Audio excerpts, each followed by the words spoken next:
আমরা প্রতিশব্দ ব্যবহার করি কেন কেন আমাদের প্রতিশব্দের প্রয়োজন হয়? প্রথমত, প্রতিশব্দের প্রয়োজন হয় অর্থের বৈচিত্র্যের জন্য। তোমরা যদি বিভিন্ন কবি সাহিত্যিকের লেখা যেগুলো পড়ো সেগুলোতে যদি খেয়াল করো তাহলে দেখবে যে কবি যখন 2 লাইন আগে চোখকে চোখ বলেছেন, ওই একই শব্দ যদি 2 লাইন পরে এসে আবার ব্যবহার করেন তাহলে পাঠকের ওই সাহিত্য পড়তে তার একঘেয়েমি চলে আসবে, তার মধ্যে এক ধরনের বিরক্তি বিতৃষ্ণা কাজ করবে।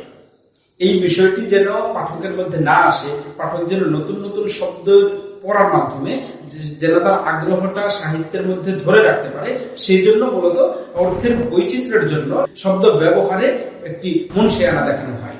আর এই মুনশিয়ানার বিষয়টি আসে সমার্থক শব্দ থেকে বা সমানার্থবোধক বা প্রতিশব্দ থেকে।